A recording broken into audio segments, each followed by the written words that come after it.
Hi, this is Corey Johnston, and today's lesson is going to take place in the 15th Psalm.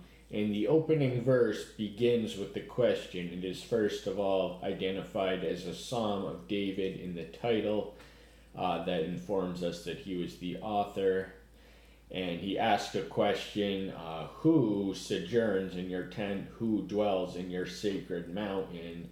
And the implicit answer is not just everyone. There is no universal. There are certain righteous requirements and conditions to be counted worthy to exist in such an exalted plane.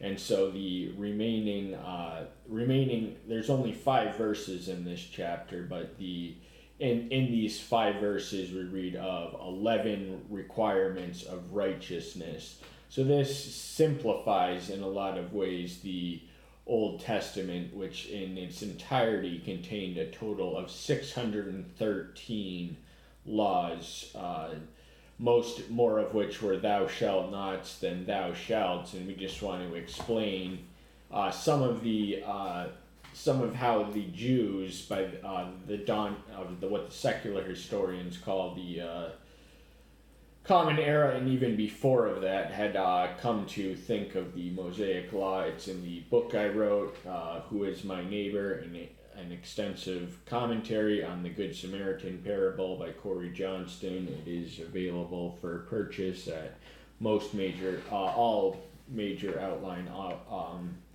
outlets, but you're not going to be reading my own words, but someone I quote in it, and that is Canon Farrar, the author of The Life of Christ, who writes, "The rabbinical schools and their meddling carnal, superficial spirit of word-weaving and letter worship had spun large accumulations of worthless subtleties all over the Mosaic Law.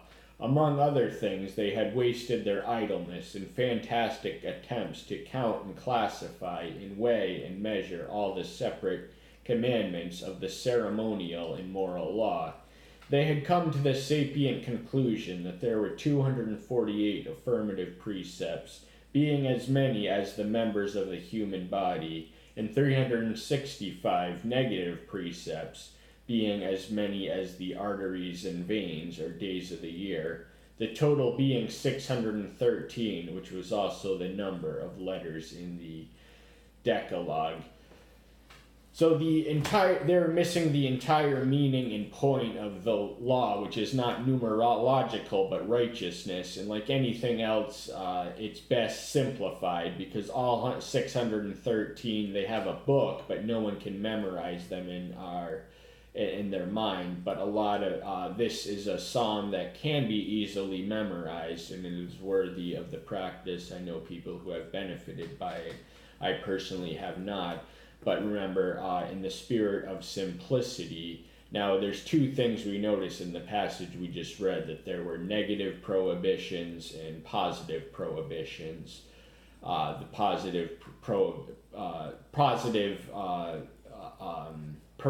permitted things which are permitted positively, most usually through the phrase "thou shalt," there are 248, and there are 365 "thou shalt nots." Now in the psalm we're going to be reread of both the negative and the positive, but in the examples we're going to be comparing for the alternative answers. We're just going to review 4 examples of righteousness simplified, which answers this question. So the answer to this question is obviously one who meets the requirements of righteousness. And of course the sacrifices, just going through the motions of sacrifices, are not what truly pleases him. They are righteous characters that stem from the heart and are moral laws. So remember, the 15th Psalm has 11, Isaiah has 6, and they're once more all positive, all contained in the verse 15 of this 33rd chapter in the book which bears its name. We're also going to read the 16th verse, because that closes the sentences. "He who walks righteously and speaks what is straight, he who rejects the gain of oppression, who keeps his hand from accepting bribes, who stops his ear from hearing of bloodsheds and shuts his eyes from seeing evil. So there's actually may even be 7 in there according to this translation. But again, there's nothing numerologically significant, but the 16th verse reads, He shall inhabit the heights, stronghold of rocks be his refuge. His bread shall be given him, his water be steadfast. So he shall inhabit the heights. That language echoes the first verse of the question, which opens in the 15th Psalm, Who shall ascend to thy lofty heights? Or to the sacred mountains in his tent, and that is symbolic of his presence. And all everyone we just not every so righteous and speaking what is straight, these are positive traits. Rejecting the gain of oppression, so that is a negative. They eschew an evil while embracing a positive.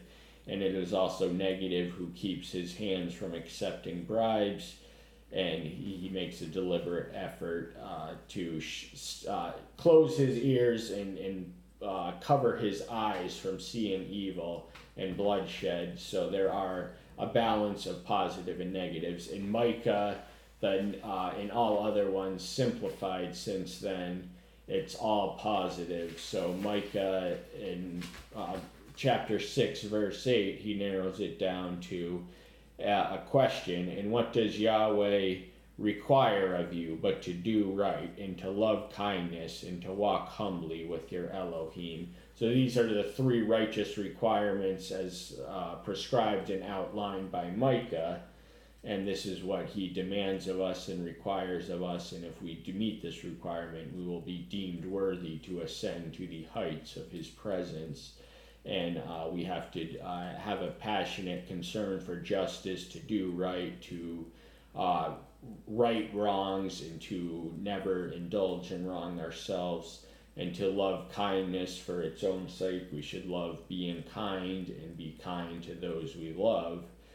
And to walk humbly with your Elohim. Is there really another way that one can even possibly or conceivably walk with the supernal, supernatural being other than humbly? He exalts the humble and debases those who exalt themselves. We read it in the New Testament, Matthew 23:12, Luke 14:11, and 18:14.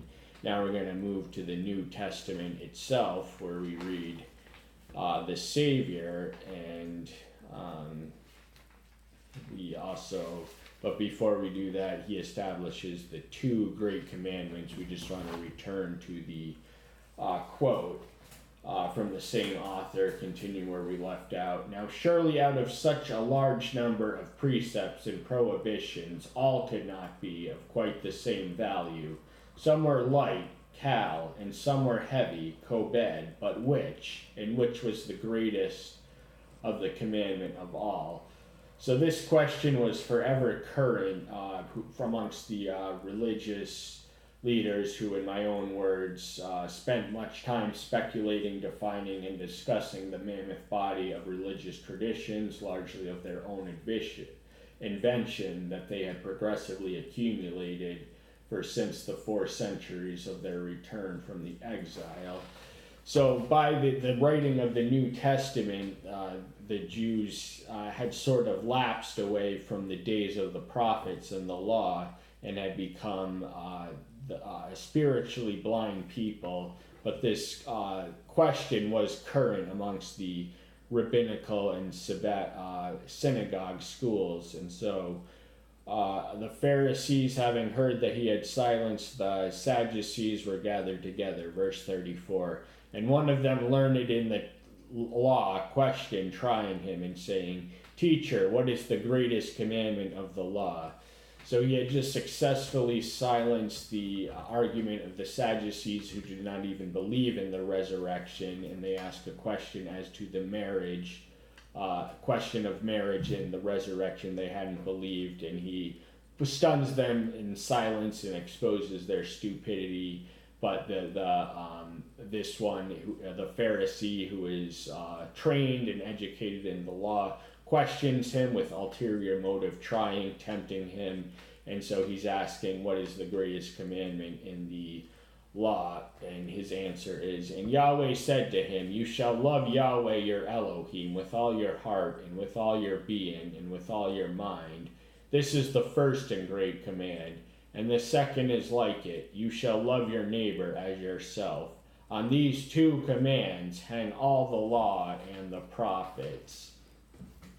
So on the passage that we read of in Deuteronomy 6:5, and in Mark's version he includes Deuteronomy 6:4, but it is to love Yahweh thy Elohim in all thy faculties and all thy capacities to the fullest extent, all the time, all the way.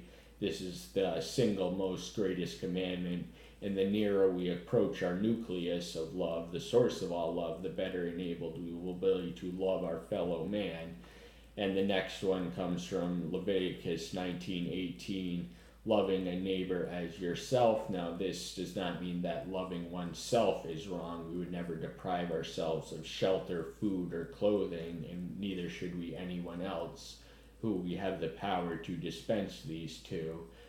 So we have to observe no difference. This eliminates the spirit of selfishness when we consider the needs and the love and that we have for our neighbors as equal to or greater than ourselves. And this successfully summarizes all the law and the prophets. So the prophets were also inspired. The Pharisees believed in them. The Sadducees did not. But there was little in the writings of prophecy which deviated from the Mosaic law. And the final one we're going to turn to is what is known as the Golden Rule. This simplifies it to a single one. And this is in the Sermon of the Mount Discourse. Therefore, whatever you want men to do with you, do also to them, for this is the law and the prophets. So it's a positive thing to do whatever, to treat, that is the definition of neighborly love, to go out of your way to do something for them that you would want done for yourself or do for yourself.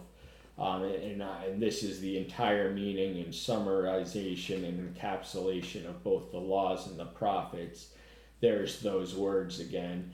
Now we're gonna, there's also another singular one, Habakkuk 2:4, the righteous shall live by faith. So that really boils down the law. It diminishes the law to its proper proportion. The law is both a testimony simultaneously a testimony of the righteousness of Yahweh and the depravity of man. And that brings us to, remember, we read of 11 qualifying factors for an answer to the question, which the first we're going to read and analyze finally the 15th Psalm. Longest preamble ever, but needed to be done. And before we do that, now as the number winnows, with the exception of Isaiah, we witness that all of these are positive precepts. This contains a balance. So where Isaiah opens with 2 positive and then closes with 5 or 4 negatives, there's a balance and a pattern to them. But we just want to establish on the necessity of negative being told what not to do is as equally as important as being told what to do. We're just going to share a footnote that we personally wrote in reference to Canon Farrar's quote. As religion is a system of rites and rules, the prohibitions must invariably and necessarily exceed the positive demands on account of our fallen state. A similar level of disproportion is to be found in the 28th chapter of Deuteronomy, outlining the blessings for obedience to the covenant in verse 114, followed by the curses for disobediences in verses 15 and 68. And in the 5th chapter of Galatians, where the 17 listed vices precede the list of the 9 virtues of fruits of the Spirit. So if you do the math, they don't always add up, they're not equal, but the common pattern is that the negative always outweighs the the positive, and for a very good reason, as I identified, because man is a fallen creature. We need to be told what not to do more than be given permission to do things. So that's just the nature of it is. So we already read the title. It is a Psalm of David as our 37 of the first 41 in the first book of Psalms. The book of Psalms is arranged into 5 books. The first one is comprised of 41, 37 of which are attributed to David, who collectively wrote 73 of the books of Psalms. Many of them are anonymously authored, but of the individuals, he is the most prolific writer of Psalms. And the question we already asked and gave other answers to without giving David's own answer, the one who asked the questions, we just connected it to the wider web of Scripture. Yahweh, who sojourns in your tent? Who dwells in your sacred mountain? So this is a lofty, exalted plane. Who among us is worthy? Again, there's no universal. It is only a remnant and an elect that shall find the way to heaven in the straight and narrow path to salvation. And there are definite do's and don'ts and qualifying or disqualifying factors for those who are giving or denied the blessing of being in intimate proximity to our heavenly Maker. Verse 2, he who walks blamelessly and does righteously and speaks the truth in his heart. So these 3 are virtues, are positive. Blamelessness is to have no, as Christians, we are not to even give cause for the rumor or the credibility, add salience or credibility to the rumor of that we are wrongdoers by giving even a hint of wrong, because if we give them an inch, they're going to take a mile. So we have to be blameless. This is one of the defining characteristics of Paul's standard for ministry, as outlined to his pastoral protege Timothy. Bishop must be blameless in 1 Timothy 3, and blamelessness is a quality that was ascribed to Noah and Job, I believe. And righteousness is not only doing the right thing, but doing it for the right reason. It is possible to abuse or malign or misuse or exploit or despoil or waste any of the obedience to the laws with the wrong spirit, such as fasting, praying, and almsgiving. We can read of this in the 6th chapter of the book of Matthew in the Sermon of the Mount. So does righteously, not only does righteously, but does so righteously as well. And speaks the truth in his heart. So honesty is a virtue, and society functions to season the absence of it. So speaking the truth is a valuable characteristic. It instills a trustworthiness and reliability, and you are looked to as a source of wisdom. But you have to, now the words that we speak from the mouth are what we dwell in our heart. So it all begins in our heart. Our heart is the center of our will and our emotions. So as we feel in the heart, so too will we act, and so too will we speak. And we are to love the truth, speak the truth in love, as Paul describes in Ephesians 4:15. So in other words, it's not what we say so much as how we say it that truly matters. He has not slandered with his tongue. He has not done evil to his neighbor, nor lifted up a reproach against his friend. So these are in verse 2 are the things that he does. Verse 3 are the things that he does not do. Slander is the baseless innuendo. It's a character assassination with little bearing in truth. It is rumor mongering with the sole and express intention of defaming or shaming or just belittling the character and name of another. And we do it with our tongue. We can also do it in writing. We can do it in our minds, but here it's the tongue. So he's speaking to a gossip monger and to Give proper priority to gossip. Great minds discuss ideas. Average mind discuss events. Base minds discuss people. So these are the level at which the gossip monger operates. Someone who loves his neighbor as himself, they will not do evil to his neighbor. I think Paul says something about the law being summed up in one of the chapters and verses in Romans. I really wish I knew which one, but he summarizes that he who loves his neighbor will do no evil to his neighbor, thus legitimizing and exalting Leviticus 19:18 on par with the master. And how we treat our friends is an accurate reflection of our character and our trustworthiness and our faithfulness. If we are treating a friend like less than a friend, then we are by definition not a friend to that friend. So those who we call our friends, those who trust us, those who we trust, we are not to reproach. This should be self-evident. There are definite do's and don'ts of treating people, and it's okay to bear the reproach of the world and even give some back, with moderate doses. But friends reproach, we reserve no such thing and think no such thing against friends, if we want to consider ourselves worthy to be friends. In whose eyes a reprobate one is despised, but he esteems those who fear Yahweh. He does not swear to his own hurt, and he does not change. So once more, there's a triad of virtues. So a reprobate one is one who is a lost sinner, and they are loving it. They don't care that they're lost. They don't know that they're lost.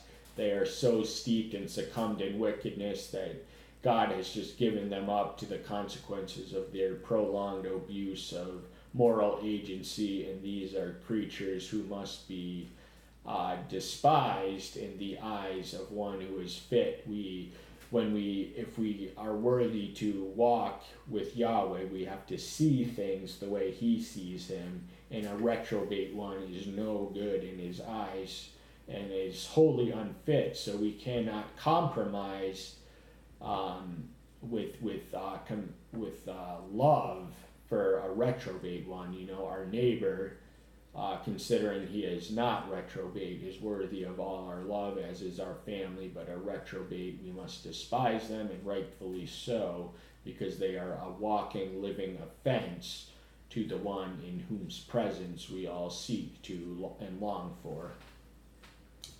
But he does have a different opinion of those who fear Yahweh. He esteems those, and that means that he himself esteems and fears Yahweh.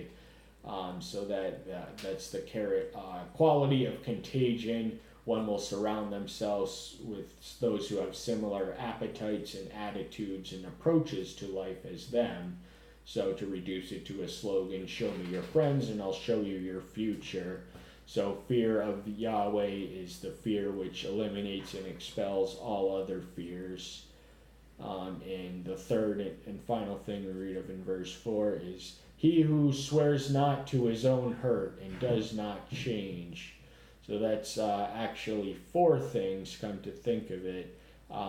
One who does not take false oaths, which he has no intention of following, and will pay the consequences. They treat casually. Oaths were very seriously things to take, and they were borderline blasphemous. We don't really have time to get into all the details of it, but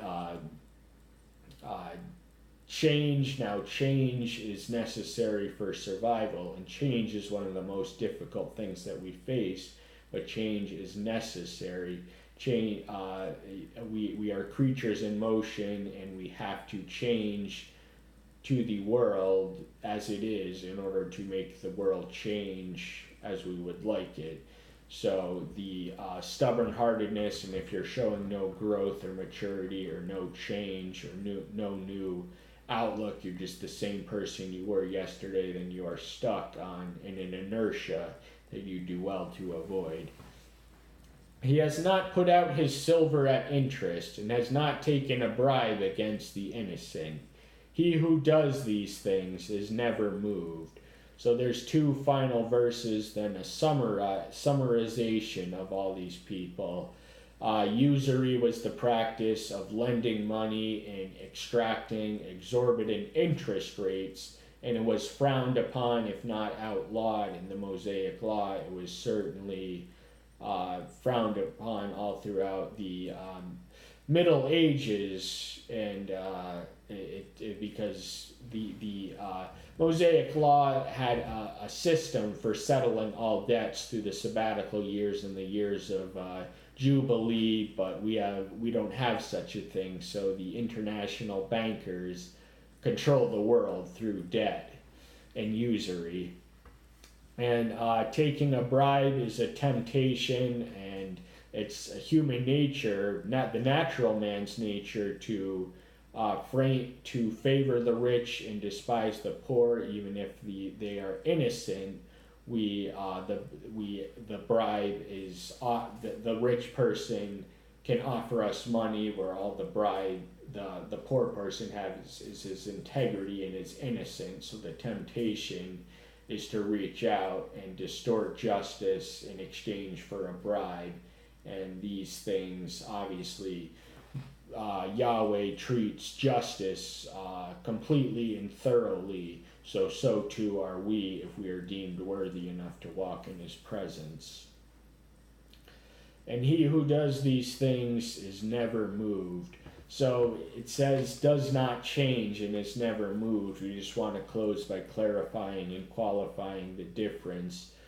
Being moved is being changed by others and forces around you. It is succumbing to external peer pressure, the devil or demons or something else that is causing you to move from the straight and narrow. But change is self-induced and God-induced, and can only come from a life that is wholly and totally submitted to the changeless one, who will induce in us the needed change we need to adapt, survive, and flourish, and make it to his changeless presence for all eternity. So I hope that's the reason you're here. That's all the time we have for today. Thank you so much. I'm so glad you're here. Stay tuned until next time. I'll see you then. Bye-bye.